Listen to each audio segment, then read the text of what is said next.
Manaf, sənin bu dediyin milli kimlik və ya azadlıq istəyi deyil. Əslində burada da sənin ziddiyyətli fikirlərin var, birazdan deyəcəm. Bu sadəcə problemdən qaçmaqdır. Mən İran sözünü eşidəndə ağlıma Fars gəlmir. Orada yaşayan milyonlarla bacı qardaşlarımız gəlir. Sən azadlıq istəyirsən, amma oradakıları assimilasiya eləyirlər. Farslaşdırırlar. Buna necə dözürsən? 10 illiklər keçəcək, çoxu Fars olacaq, farslaşdırılacaqlar.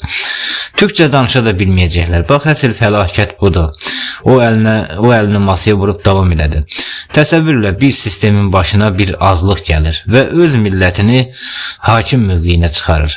Ölkənin cəmi 10%-ni təşkil edən bir millət bütün dövləti ələ keçirir. Sonra isə o 90%lik çoxluğun dilini, adət-ənənəsini zamanla qısıtlayır. Nəticədə o böyük xalq həmin o 10%lik azlığın içində də əriyib gedir. Buna mental işgal da deyə bilərsən, Manaf. Bu qılıncla edilən işgaldan 1000 dəfə daha qorxuludur. Sən indi o 90%-ə o öz bədəninə yad deyib qaçmaqla əslində həmin o 10%-in çörəyinə yağ sürürsən.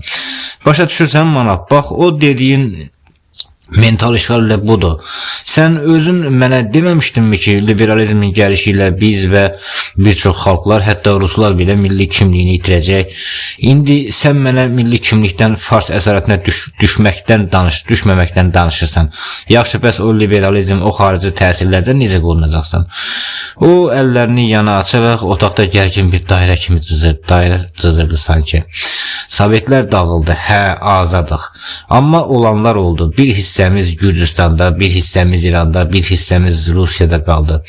Ermənilər də o tərəfdən. İndi sənin məntiqindən belə çıxır ki, xalqımızın bir hansı parçası kimdə qalıbsa, hamısı düşməndir.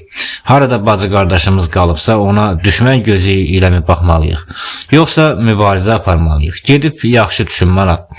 Mən milli kimliyi səndən çox düşünürəm, amma yadında saxla, bir millətin yeganə dostu elə öz millətidir. Abdullayev Manafa biraz da yaxınlaşdı. Səsindəki o ağır ton var idi sanki. Sən kosmopolit olduğun halda niyə İrandan narahat olursan? Mən İrandan narahat deyiləm. Manaf, mən sənin o parçalanmış ruhundan narahatam. Mən ona görə narahatam ki, sən Fars qorxusu ilə öz bədəninin yarısını, 10 milyonlarla insanı kəsib atmağa hazırsan. Mən ona görə narahatam ki, sən düşməni sərhədin o tayında axtarırsan, amma elə əsl düşmən sənin öz qardaşına yadlaşdıran o işğaldır. Mən azadlığın tərəfdarıyam, amma bu azadlıq öz millətini də inkar etmək olmamalıdır. Yox, Abdullayev məni narahat edən başqa şeydir. Mən qorxuram ki, biz də onlar kimi şəriət dövlətinə çevrilərik. Başa düşürsən? Mən müasir bir dövlət istəyirəm. Özün dedin ki, din siyasi alətə çevrilir. Mən müasir standartlara cavab verən, elmli, təhsilli olan bir ölkə istəyirəm. Şəriət yox. Şəriət dövləti müasir dünya ilə ayaqlaşa bilməz. Mən bunun sonunun təhsilin aşağı düşməsi olacaq, bunların sonunun təhsilin aşağı düşməsindən olacağını qorxuram. Biz onsuz da yetərincə total rejim görmüşük. Sovetlər də total rejim idi. İndi yenə mi hansısa başqa bir başkəsən sistemin altına girək? Yox, lazım deyil, yox, qətiyyən lazım deyil. Abdullayev Manafın həyəcanlı var gəlinə sakit bir nəzər yetirilmiş kimi baxdı. Sonra ağır-ağır danışmağa başladı. Bax Manaf, dediklərində həqiqət var, amma bir şey də yadda saxla. O, İran dediyin dövlət sənin bildiyin qədər geri qalmış, zəif bir yer deyil. Orada güclü islahatlar gedir. Şəriət dövləti olmaq, elmdən, texnikadan geridə qalmaq demək deyil ki. Amma gəl başqa məsələdən danışaq. Sən müasir standartlara cavab verən dövlət istəyirsən, eləmi? Yaxşı, tutaq ki, o dövləti qurdun. Bəs sən o imkanlara sadəcə baxacaqsan, yoxsa onlardan dadacaqsan? Məsələ təkcə dövlətin liberal olmasında deyil, Manaf. Başa düş. Dükanda hər şeyin olması o demək deyil ki, sən hər şeyə sahibsən. Gərək pulun da olsun. O sənin bəhbəhlə dediyin azad bazar da sənin kimi kasıblar varlıların inhisarçılığından, yəni o qanuni fürsət uğurluğundan macal tapıb o standartlardan istifadə edə biləcəklərmi? O səsini biraz da alçaltdı, sanki bir sir verirmiş kimi. Sənin o müasir dövlətində azadlıq pulu olan azadlığıdır Manav. Əgər ədalət yoxdursa, əgər mənəviyyat o bazarın cilovunu çəkmirsə, sən sadəcə bir qəfəsdən çıxıb daha parlaq, amma daha amansız bir qəfəsə girirsən. Şəriət isə sənə sadəcə istehlakçı kimi yox, insan kimi baxmağı tələb edən bir sistemdir. İndi de görüm, sənə vitrinə baxmaq azadlığı lazımdır, yoxsa haqqın olanı almaq ədaləti? Manav, bilirəm, qarın ac olanda deyilən xoş sözlər belə insanın əsəbinə toxunur, sinirini pozur. Səni qınamıram, mən də sənin kimi zorla gələn şəriət istəmirəm axı. Heç Allaha da zorla ibadət lazım deyil. Allah neyləyir könülsüz əxlaqı, istəksiz iffəti. Ona razılıq lazımdır əzizim. Amma unutma Manav, Allahın xoşuna gəlməyən şey bəndənin də heç xoşuna gəlməz. Əlbəttə hərə öz keyfinə görə yaşamaq istəyir, ona görə də şəriəti sevmirlər. Amma bir anlıq o azadlıq dediyin axıcılığa qapılma, mənə qulaq as. Bir vaxt gələcək, qızın böyüyəcək. Heç bir rəsmi, mənəvi bağı olmayan, nişanlısı filanı olmayan bir qədənin gəlib qızını sənin yanından gəzmək adı ilə aparmasına razı olarsan, arvadının qonşu kişilərlə elə sanki qadınlarla söhbət edirmiş kimi səmimi davranmasına dözərsən, təsəvvür elə, ailən gözünün qabağında dağılır, qızın gədə-güdəyə qoşulur, bəlkə də Allah uzaq eləsin, narkoman olur. Bax Manav, şəriət dediyin o sərt qanunlar, həm də o bir qalxandır. O bu təhlükələri ləngidə bilər. Nəyi ki ləngitmək ortadan götürər. Neçə-neçə nəsli müəyyən bir əxlaq çərçivəsində saxlayıb, səni o mənəvi uçurumdan qoruya bilər. İndi də görüm o müasir dediyin sistem sənin qızını o qədədən, ailəni o mənəvi dağılmaqdan qoruya biləcəkmi? Manav acıqlı bir gülüşlə Abdullayevin gözlərinə baxdı. Vallah Abdullayev, nə bilim, şəriət qurulan dövlət qarın doyurarmı, onu zaman göstərər. Amma o əxlaq məsələsinə gəlincə əzizim, elə sizin kimi din adamları demirmi ki, qiyamət o vaxt qopacaq ki, valideynlə övlad arasında sevgi qalmayacaq. İnsanlar eynən heyvanlar kimi olacaq.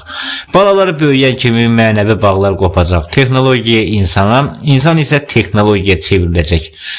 Əlbəttə, hədislər bir yana, bu bizim də fikrimizdir. Manav əlini havada silkələdi, sanki gələcəyin o soyuq mənzərəsini göstərirmiş kimi söhbətə davam elədi. Cənab-ı Allah da baxacaq ki, daha yer üzündə imtihan ediləcək adam qalmayıb. Hər kəs heyvanlaşır və o zaman qiyaməti başladacaq. İndi sən mənə de görüm, əgər bu gedişat Allahın bir planıdırsa, siz şəriət qurub zorla əxlaq təmin etməklə, o çöküşün qarşısını almağa çalışmaqla əslində Allahın planını pozmursunuzmu? Niyə axınına buraxmırsınız? Bəlkə bu mənəvi iflas elə bəşəriyyətin son mənzilidir.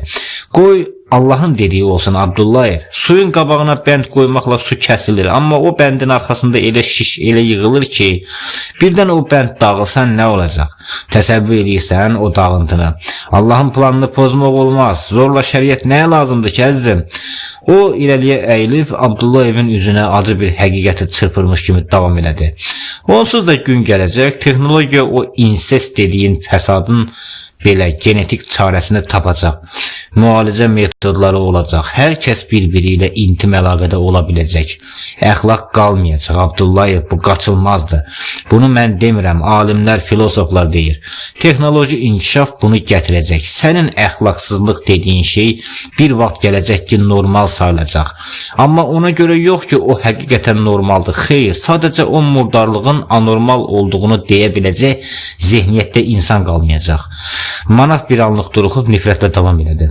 Adamlar bilməyəcəklər ki, bu normaldır ya anormal. Sadəcə qədim dövrün materiallarından oxuyacaqlar ki, keçmişdə bu əxlaqsızlıq sayılırmış və güləcəklər. Deyəcəklər ki, onlar köhnə fikirli idilər. Deyəcəklər ki, insest sadəcə xəstə uşaqlar doğulduğu üçün qadağan imiş. O xəstəliklərin də çarəsi tapılacaq və o murdar şey reallaşacaq. Bax, sənin bəndin o zaman dağılacaq Abdullayev. O bəndin altında hamı boğulacaq. İndi mənə deyəcəksən ki, belə şey mümkün deyil, insest normal ola bilməz. Amma yadında saxla Abdullayev, insanın fitrətində bir çirkinlik varsa, lazımi şərait yaranan kimi o fitrət üzə çıxır və kütləviləşir. Əvvəl biri eləyir, ona baxıb ikisi, ikisinə baxıb dördü, dördünə baxıb 8 eləyir. Manaf acı bir istehza ilə gülümsədi. Misal üçün, Sovet hökuməti qurulmamışdan qabaq kimin cürəti çatırdı ki, desin ki, Allah yoxdur. Amma elə ki, kommunistlər gəldi, Allahsızlar göbələk kimi çoxaldı. Bir vaxt gələcək ki, insanlar o qədər mənəviyyat yoxsunu olacaqlar ki, heç uşaq filan da düşünməyəcəklər. Hamı bir çirkadda bulanacaq. İndi bizim üçün ən böyük sərhəd başqasının arvadıdır, elə deyilmi? Amma əvvəlcə o sərhəd qırılacaq tamamilə. İnsanlar zinada bütün sərhədləri darmadağın edib, axırda öz ailələrinə, öz qadınlarına, öz bacılarına hücum çəkəcəklər. Bu, qaçılmaz oğlu qaçılmazdı Abdullayev. Sərhəd bir kərə pozulsa, ardı uçurumdur. Bax əzizim, Allah özü deməyibmi qiyamət əlamətlərini? Peyğəmbərimizdən o qədər hədislər var. Özün məndən yaxşı bilirsən, ay molla. Bəs onda niyə siz dindarlar şəriət tərəfdarı olub Allahın nurunu tamamlamasına mane olursunuz? Daha doğrusu, niyə geciktirirsiniz? Qoy nə olursa olsun, dünya tamamlansın Abdullayev. Manaf əllərini çarəsizcə yanına saldı. Yazıq deyilmi bu insanlara? Zülüm çəkirlər axı. Dünya davam etdikcə yeni insanlar gəlir. Hamısı da sevir, əzab çəkir, pulsuzluqda nəzilir, bir-birini öldürür, cavan uşaqlar ölür, analar övlad doğanda can verir. İnsanlar bir-birinə elə haqsızlıqlar edirlər ki, yer göy titrəyir. Hamı zülüm çəkir, yəni daha çoxu. Qoy olsun o qiyamət, qurtarsın bu tamaşa, qoy zalım cəhənnəmlə geçsin, fəqir də cənnətdə dincəlsin, əgər varsa. Sən isə şəriət deyib bu çürümüş sistemi yamamağa çalışmaqla sadəcə bu əzabın ömrünü uzadırsan. Abdullayev, dəyməz. Bu insanlara əxlaq öyrətməyə dəyməz. Axırda sənə və sənin kimlərə köhnə fikirli deyib güləcəklər. Elə indi də deyirlər, görmürsənmi? Xristiyanlıq çöküb, onlarda ibadət deyə bir şey qalmayıb. Hamısı sanki bir dövlət proseduru kimi davam edir. Yahudilərdə də dindən əsərlamət qalmayıb. Bircə İslam qalıb, onu da çöktürəcəklər. Bunu mən yox, zaman və texnologiya deyil. Heç bir inanc bu surətə tab gətirə bilməyəcək. İnsan biyoloji bir mexanizmə çevriləcək Abdullayev. Başa düş, hələlik izmlər var, liberalizm, sosializm, başqa izmlər. Amma bir gün heç bir izm qalmayacaq. Çünki hər bir fikir düşüncədən doğur. Düşüncə isə beyindən. Axırda insana o qədər texniki təchizat qoşacaqlar ki, o artıq insan yox, başqa bir şey olacaq. Bax, indi ayağın olmayanda protez taxırlar, düzdür? Vaxt gələcək hər şey protez olacaq. Hisslər də, duyğular da. O səsinin tonunu biraz da alçaldıb, xatirələrin dərinliyinə dandı sanki. Hələ 1985-ci ildə televizorda eşitmişdim ki, insandakı duyğular sadəcə bioloji maddələrdir. Deyirdilər ki, 50 il sonra insan sevdiyi birini unutmaq üçün beyninə müdaxilə etdirə biləcək. Elm elə bir səviyyə çatacaq ki, insan artıq o texnoloji singulyarlıq seçimində nə edəcəyini bilməyəcək. O yerdə sənin şəriətin kimə lazımdır? Maşının da şəriəti olarmı? Ya da yaddaşı silinmiş, hisslərin maddələrlə idarə olunan bir canlının əxlaqı olarmı? Sənə bir söz deyim, əzizim Abdullayev. Övlad sənindir, nəvə sənindir. Çox yaşasan, nəticə də sənindir. Amma kötücədən əlini üz. Çünki o kötücə gələcəkdə sənin üçün üzülməyəcək. O vaxtın insanı başqa olacaq. İndidən özünü niyə həlak eləyirsən ki? Get öz arvadını, qızını qoru. Qalanı ilə işin olmasın. Əgər hər kəs öz ailəsini qorusa, şəriətə belə ehtiyac qalmaz. Cəmiyyət özü şəriətdən daha mühafizəkar olar. Amma sən bütün cəmiyyəti xilas etmək istəyirsən, bu isə mümkün deyil. İnan mənə elə şeydən, mən elə şeydən danışıram ki, Cuhud Yahudi belə eşitsə başını tutub qaçar. Mən insanın dəmir-dümürlə dolduğu zamandan danışıram. Sənin şəriətin o dövrə gedib çatmayacaq Abdullayev. Texnologiyanın insanı ələ keçirməsi söhbəti var. Sən elə bilmə ki, qiyamət gələndə əlində şəriət qalacaq. Əgər sən mən gördüyüm o gələcəyi bir canlılıq görsəydin, inan mənə, vücudun ürpənərdi. Vallah gecikdirirsiniz, bəsdirin, qoy insanlıq öz çirkabında boğulsun, öz iyrəncliyində bassın, bəsdir. Sən indi düşünə bilərsən ki, bu nə danışır, amma hər keçən zaman biz mənəviyyatımızdan nələrsə itirəcəyik. Sən qızını qoruyacaqsan, qızın sən deyənə əməl eləyəcək, amma onda köhnə mənəviyyatdan nəsə qopacaq. Yəni sənin qızından yerinə yad bir şey gələcək. O da səndən öyrəndiyini öz övladına öyrədəcək. Amma o nəvəndə də köhnədən nəsə itib gedəcək. Hər nəsildə köhnədən bir parça itəcək və yerinə gələn o yeni şeylər həmişə daha pis, daha soyuq olacaq. Bir vaxt gələcək ki, heç qəbir üstünə də gəlməyəcəklər. Çünki duyğular olmayacaq Abdullayev. Sadəcə həzz hissi qalacaq. Dünya bəlkə də elə tam Markiz de Sade'ın dediyi o lənətə gəlmiş qaranlıq zindana bənzəyəcək. İnsanlar bir-birini yalnız həzz obyekti kimi görəcək. İndi mənə de, sən bu qaçılmaz uçurumu şəriətlə, dualarla saxlaya bilərsənmi? İtən hər parça mənəviyyat bir daha geri qayıtmır. Bunlara Allah lazımdır Abdullayev. Yox, bunlara musiqi. Bax, bu insanlara musiqi, içki, intiməyət lazımdır. Başqa heç nə. Belə adamların yanında Allahın adını çəkmə belə. Vallahi günahdır. Canlıları çıxsın, özləri tapsınlar. Nə oldu? Allah yaratdı, həyat verdi. Bu rəzillər isə inanmağa çətinlik çəkirlərsə, deməli bunlardan adam olmaz. Get ondansa qızını öp, onun boynuna sarıl, ətini yiyinə al, onu iyiliyə həyat, gəzməyə apar. Bu rəzillərə heç nəyi başa salmağa borcun yoxdur. İbadətini elə kənara çəkil. Qoy hər qoyun öz ayağından asılsın, onsuz da asılacaqlar da. Hamı deyir ki, fərsizəm, fərasətsizəm. Bəlkə də elədir Abdullayev. Bunu da bir qədər bağışla ki, ara bilmədən danışıram, əziz dostum. Amma görürəm sən qulaq asmağı yaxşı bacarırsan. Amma mən başqa şey düşünürəm. Mən düşünürəm ki, əgər insanlar Allahın sözünə qulaq assaydılar, haqq yeməsəydilər, zəiflərə kömək olunsaydı, mənim kimi adamlar bugün belə zillət çəkməzdi. Mən də o imanlı bəndələrin yaratdığı o təmiz fürsətdən istifadə edib öz çörəyimi qazanardım. O acı bir təbəssümlə davam elədi. Təhsilim var idi, amma dilbaşlığım yox idi. Yeyinti etməyi bacarmırdım. Oğurluq mənlik deyildi. İndi baxıram başqaları daha çox qazandıqca mənim kimilərin yaşamaq şansı azalır.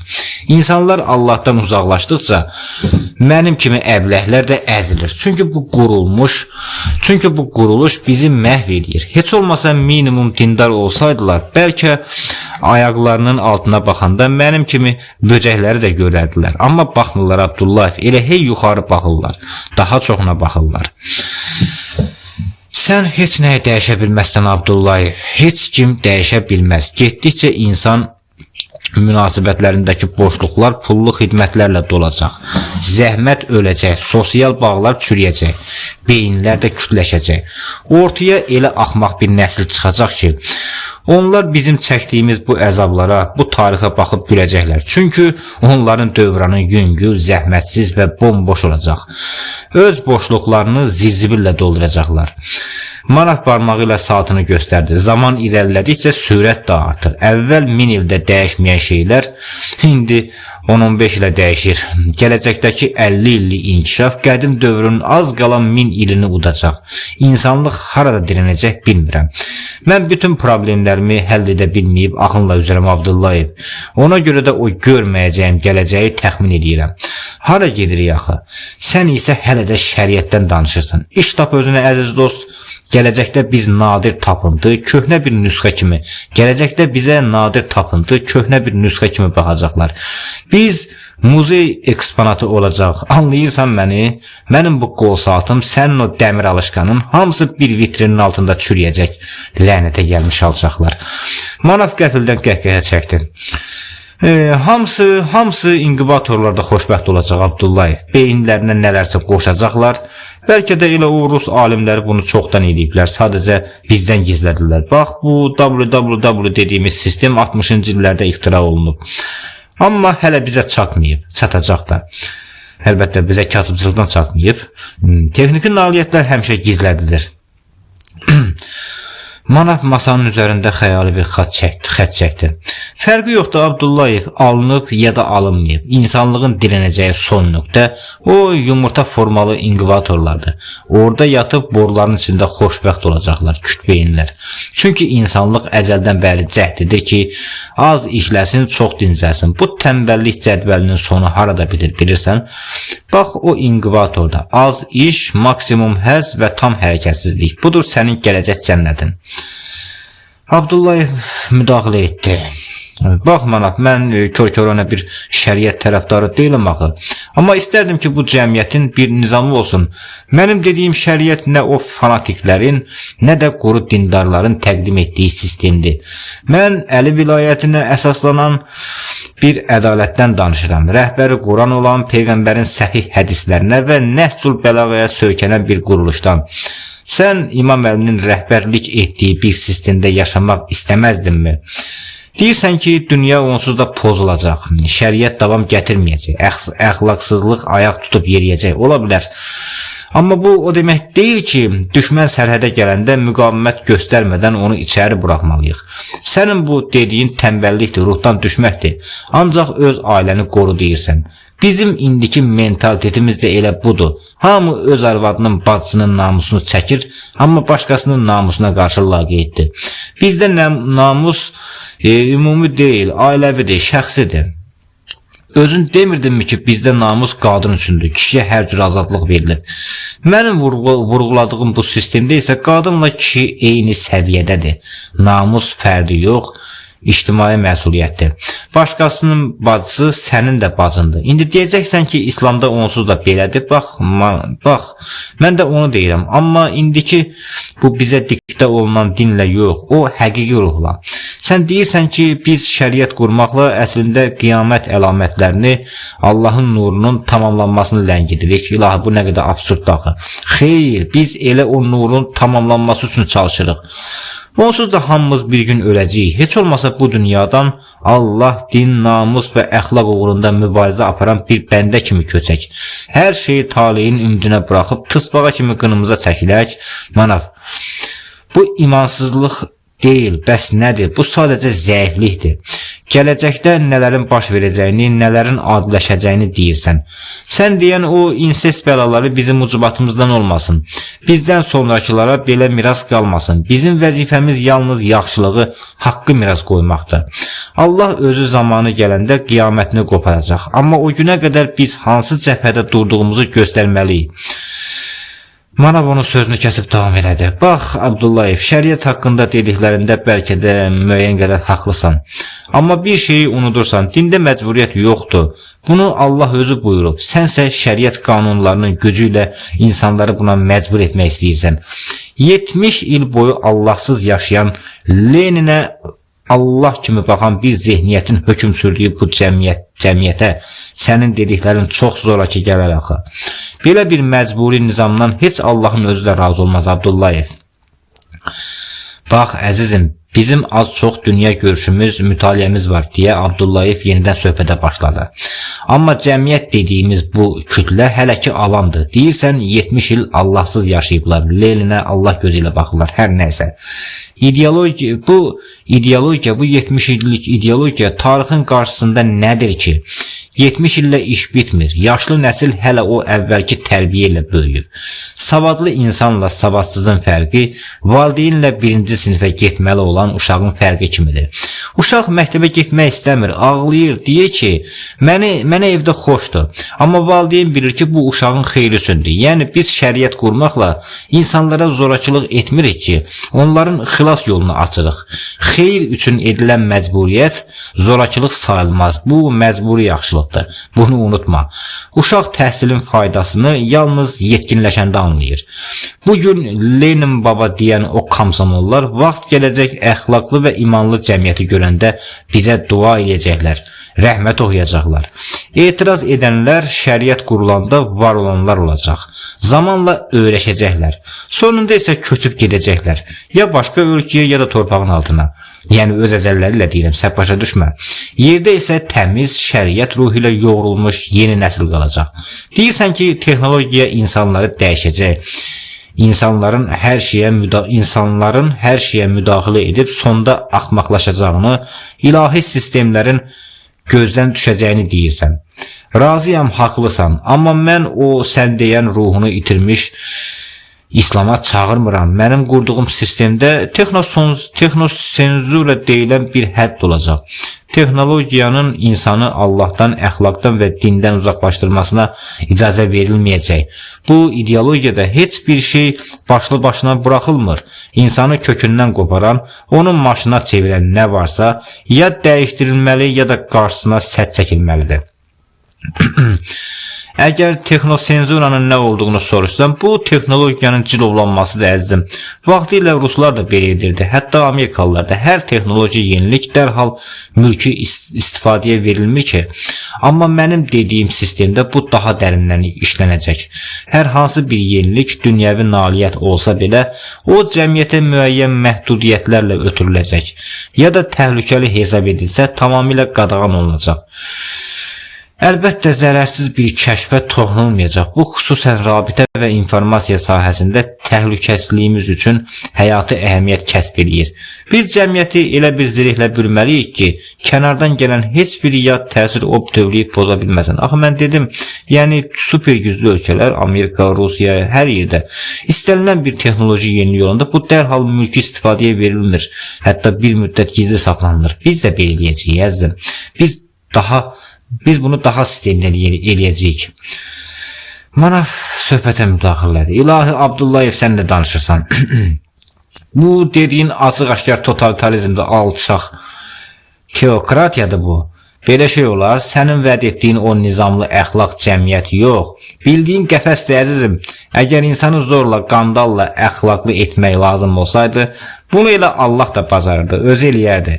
Yaradan insana seçim haqqı tanıyıb, sən kimsən? Yaradan insana Allah özü insana seçim haqqı tanıyıb. Sən kimsən ki, o haqqı onun əlindən alırsan? Hər şey azad iradə ilə olmalıdır, Abdullayev. Axı vaxtilə bunu mənə sən özün demişdin, indi nə oldu? Əlbəttə razıyam deyə Abdullayev söhbətə davam elədi. Hər şey azad iradə ilə olmalıdır. Amma bir məsələ var Manaf, ortada gərək iradə olsun ki azad da olsun. Ortada iradə filan yoxdur. 70 il o lənətə gəlmiş Allahsızlıq ideologiyası ilə beyni yuyulmuş bir kütlə var. Odu odla söndürərlər. Madam ki bu cəmiyyəti vaxtı ilə zorla dindən imandan qoparıb, bizdə biraz vaxt, madam ki bu cəmiyyəti vaxtı ilə zorla dindən imandan qoparıblar, biz də biraz təsir göstərib onları haqqı qaytarmalıyıq. Mən bu xalqı zorla naməlum bir səmtə yönətmirəm ki, bu xalq 70 il əvvəl əməlli başlı müsəlman idi. Biz onu yenidən bir ideologiyaya yox, elə öz əvvəlki kökünə qaytarırıq. Başa düş, iradə yalnız ağıllı və savadlı cəmiyyətdə olur. Bunlar isə insanların iradəsini elə yuyublar ki, yerində boşluq qalıb. Biz onlara o itirdikləri iradəni qaytarırıq. Əgər soruşsan ki, bu iradədə mənə yox demək azadlığı olacaqmı? Cavabım birdir. Sonradan təşəkkür edəcəyim bir şeyə indidən edilən etirazın heç bir mənası da yoxdur, vəssalam. O etiraz belə sayılmaz. Belə bir sistemə qarşı çıxmaq sadəcə nankörlükdür Manaf. İnsan xilas edildiyini yalnız hər şey bitəndə anlayır. İndi etiraz edənlər sabah o nizamın içində huzur tapanda bizə dua edəcəklər. Bəlkə də heykəlimizi qoyacaqlar. Onların bugünkü yoxu sabahın o böyük çox sağolunun qarşısında sadəcə bir toz nənəsidir. Manaf söhbətə müdaxilədi. Abdullayevin söhbətinə müdaxilədi. İlahi Abdullayev, sən nə danışırsan? Aləm bir-birinə qarışıb. İnsanlar səhərdən axşama qədər çörək növbəsində can çəkir. Bir tərəfdən müharibənin odu, digər tərəfdən yoxsulluq. Pensiyalar, maaşlar vaxtında verilmir, alçaq. Hər yerdə soxa soxdur. Yetimxanalar atılmış uşaqlarla dolub daşır. Sən isə hələ də dini dövlətdən, şəriətdən dəm vurursan. Karamazov qardaşlarındakı o böyük inkvizitoru xatırlatdın mənə. O da deyirdi ki, bu bədbəxt insanlara azadlıq yox, çörək lazımdır. Sən də indi Tanrını yox, o qoca inkvizitoru təkrarlayırsan. Abdullayev dərhal müdaxilədi. Bax əzizim Manaf, məni düzgün anla. Mən inkvizitor deyiləm. Mən insanlara həm çörəyi, həm də həqiqi azadlığı təklif edirəm. Mənim dediyim o fanatiklərin dar düşüncəli şəriəti deyil, modernləşmiş İslamdır.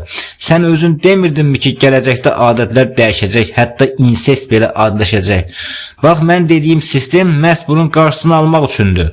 Biz texnosenzura, mental və mədəni senzur ilə elə bir sədd quracaq ki, heç bir kənar qüvvə insan fitrətini poza bilməyəcək. Bu sistemdə elm ən yüksək zirvəyə çatacaq. Amma elmin singulyarlığı və o nəzarətsiz gücü insan həyatını viran qoymayacaq. Sən deyirsən ki, texnologiya inkişaf etdikcə bütün dinlər, mədəniyyətlər çökəcək. Mən isə deyirəm ki, mənim qurduğum İslam o benzin motorlu mişarı uşağın əlinə verməyəcək. Anladın mı indi fərqi? Anla əzizim Manaf, sən özün dedin ki, bu cəmiyyət müasir dünyaya tab gətirməyəcək. Düzdür, amma biz o benzo mişarı uşağın əlindən alacağıq. Modern İslam hər bir elmi, texnoloji və mədəni nailiyyəti nəzarətdə saxlayacaq ki, insana zərər verməsin. Biz hər şeydən əvvəl insanın tərbiyəsindən başlayacağıq. Məqsədimiz sadəcə insan yox, ağıllı və kamil bir Allah bəndəsi yetişdirməkdir. Sən deyirsən ki, dünya müasirləşdikcə mənəviyyat çökəcək. Xeyr, müasirlik öz-özlüyündə məhv etmir. Təhlükəli olan müasirliyin gətirdiyi o ifrat fərdi azadlıqlardır. Mikro aləmdə makro aləm ilə üz-üzə gəlir və bu nizamı pozur. Müasir dünyada elə kəşflər var ki, onlar yalnız sistemi idarə edən seçilmiş adamların əlində olmalıdır. Amma kapitalizm hər şeyi bir əşya kimi hamıya paylayır. Hər kəsi o güclə baş-başa buraxır. Məhz bu nəzarətsizlik fəlakət gətirir. Manaf söhbətə müdaxilə elədi. Başa düş, Abdullayev, müasirləşən dünyada dini dövlətlər tab gətirə bilməz. Sən gərək insanları qəfəsdə saxlayasan. Dünyadan təcrid edəsən ki, sənin sistemin çökməsin. Amma kənardakı o liberalizm, o kapitalist həyat tərzi gec-tez sənin hasarlarını aşacaq. Sənin ölkən boşalacaq, Abdullayev.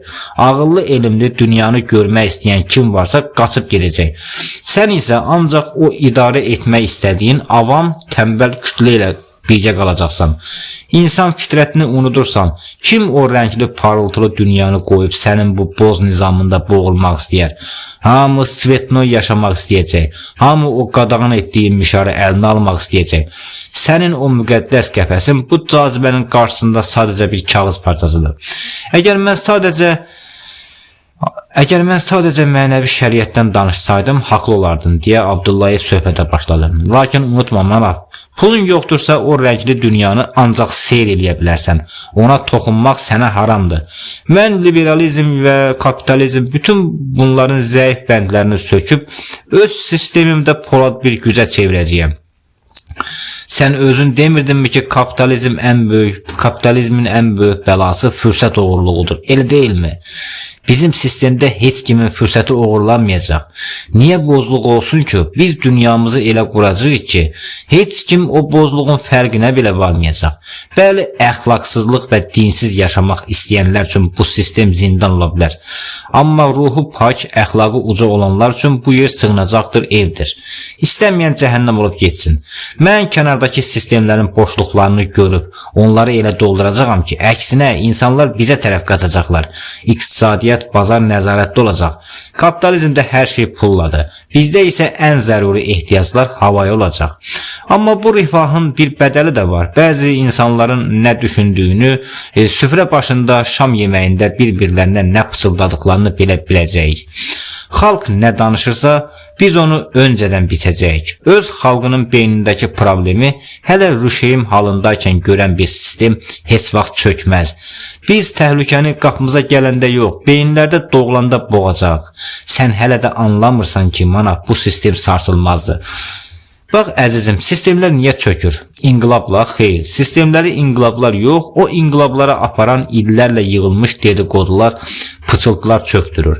Sən o sistemin tərkibində yaşayanda, ailənlə oturub dərdləşəndə, sistemdən şikayət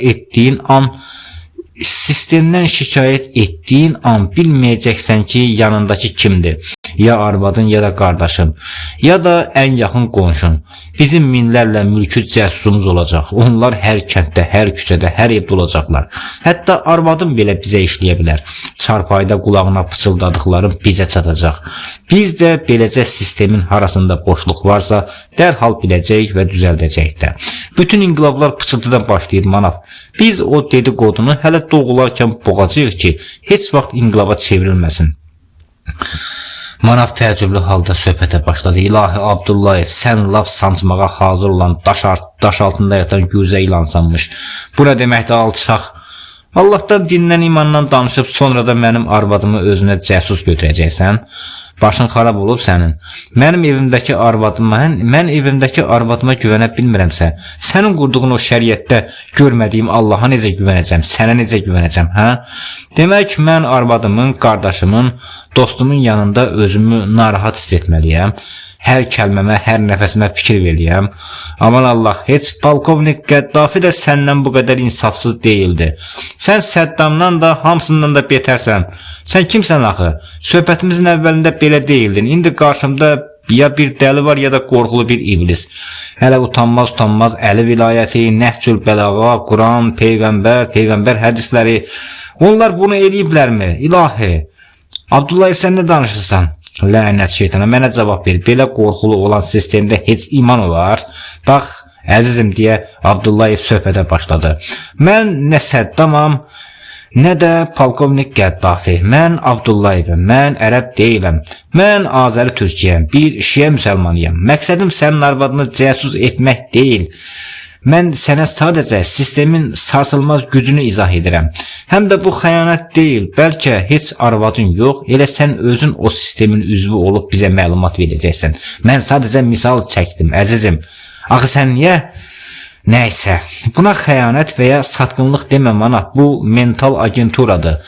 Bugün İngiltərənin, ondan sonra ABŞ-nin MK-si, Sovetlərin KGB-si məhz belə işləyir. Mənim dediyim sistemdə isə bu daha dərinə işləyəcək. Minlərlə insan dövlət tərəfindən məxfi şəkildə maaşa bağlanaraq, bəlkə həyat yoldaşı belə hiss etmədən bu işə cəlb olunacaq və elə hiss etməyəcəklər də. Hər nəysə, bunları izah edəcəm sənə uzun-uzun. Niyə? Çünki bizə insanların şikayəti, tərifi, niyyəti bəlli olmalıdır. Bizim fərqimiz kəmiyyətdədir.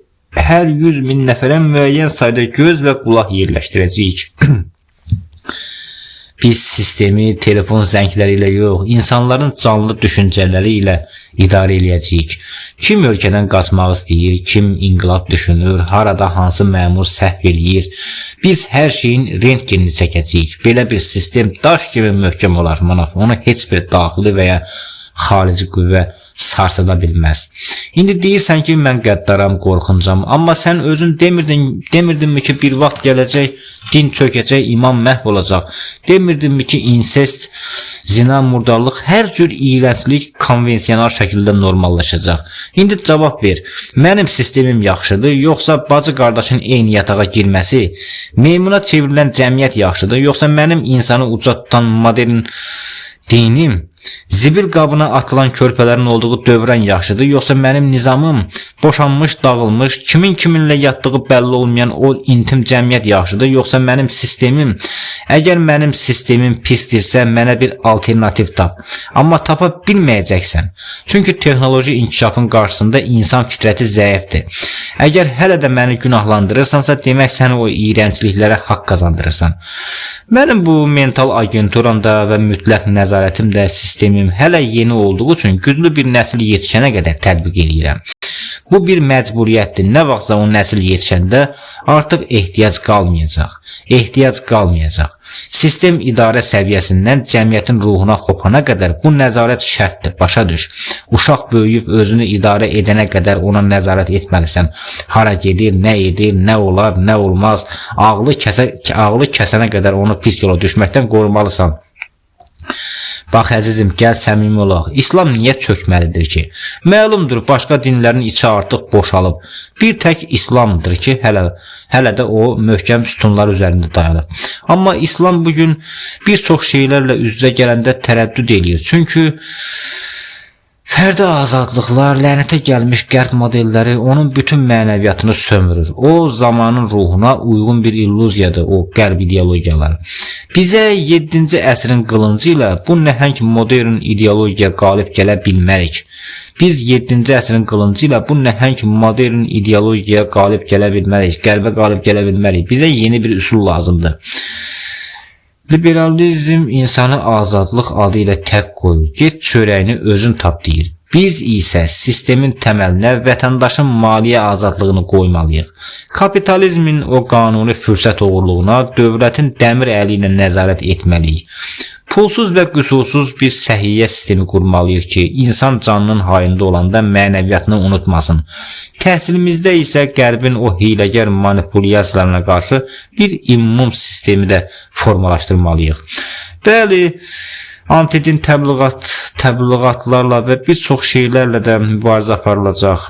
Yəni mən onları sadalayacağım sənə. Xüsusi xidmət orqanlarımız hər bir qonşu ölkənin içində hər bir vətəndaşın xarici səfərində ölkəyə girən çıxan hər bir yabancının addımında olacaq. Onlar hiss etmədən təqib ediləcək, dövlətin rentgenindən keçəcəklər. Sən buna ümumiyyətlə bütün bu şeylərə Allaha qarşı gəlmək deyə bilərsən. Xeyr. Amma özün fikirləş, əgər 12-ci imam qeybdən gələndə quracağı o möhtəşəm cəmiyyət belə sarsılmaz olacaqsa, biz o gələcəyi bugündən hazırlamalıyıq. Anlamanaq, mən sadəcə göyləri düşünmürəm.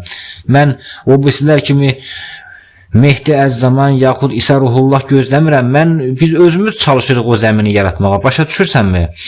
Mən həm də ayağımızın altındakı yeri, bu torpağı və bu dövləti düşünürəm. Mən sadəcə çalışıram ki, insanlar bir-birini yeməsin, vəhşiləşməsin. Bax, belə bir bənzətmə deyim. İnsanda öldürücü bir xəstəlik olanda bədən zəifləyir, müxtəlif pis şeylər olur. Bütün orqanizm o xəstəliyə yönəlir. Bax, mənim də etdiyim budur. Mən sağ qalmaq üçün bəzi ağır işləri görməliyəm axı, əziz dostum. Bax, o liberalizm və o texnoloji singulyarlıq, lənətə gəlmiş sənin o öncə görmələrinin hamısı bəşəriyyətin yoxluğu qorxunc bir xərçəngdir. Mənim təklif etdiyim sistem isə bədənin immunitetidir. Bəli, bu sistem sağalmaq naminə bir çox funksiyaları, bir çox azadlıqları zəiflədir. Əsas odur ki, xəstəliyi nəzarətə götürür. Dünyada heç nə əbədi deyil, amma bizə sağlam hüceyrə qalıbsa, o tam məhv olmadan çoğalmalıdır. Məqsədim budur, cəmiyyət yenidən məhvə doğru sürüşəndə ona müqavimət göstərəcək bir zehniyyət toxumu qalsın.